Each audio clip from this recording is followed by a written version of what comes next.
do is we're going to do what I like to call bump and ride.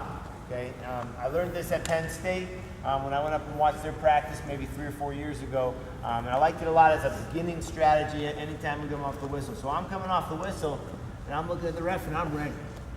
And I got this back foot angled and pressing that way.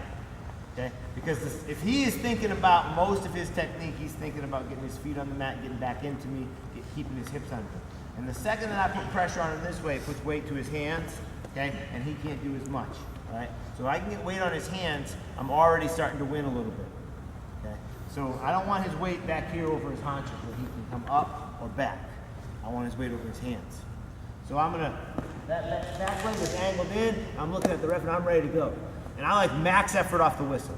There are times on top where you can catch a blow, but off the whistle is not one of them. If you wait off the whistle, he's out because he's trained by me.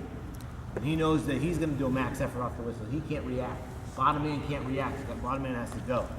So if I'm max effort forward off the whistle, I'm gonna take a lot of stuff that he's doing away. Ready, wrestle. Okay.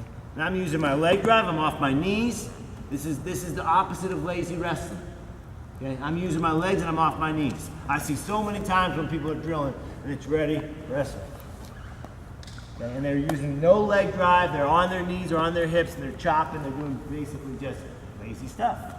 It doesn't have to be fast when we're learning, it has to be right. So I'm going forward and I come under the arm here, okay, and I come right in the thigh here. Ready, go. On my legs, driving them forward. That's the bump part. I'm bumping him forward. Here's the ride part. I'm going to throw my knees in a circle around towards his head. Yes. I'm going to land on my knees. And as I do that, I'm going to pull his hip to me. I'm really trying to break him flat like so.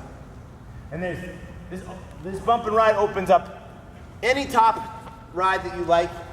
This is not the legs ride or the crab ride or the cradle or the bars, but anything you like, you can start with this. Break him down.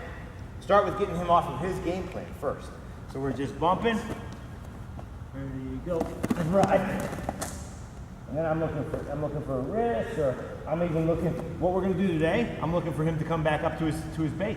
If I bump it right here, he's going to come back up to his base, right? And we're going right into our little leg hook series. This is what we're going to do today. But right now, all you're going to do is bump and run. Ready? Go. Bump. Bump. Ride. Bump. Ride. You really use this to pull his hips to you. You might even grab a hip bone and pull it to you. Really use your swivel motion when you jump, but always start with a forward pressure bump. Got it? Yep. Let's work on that a little bit. 1, 2.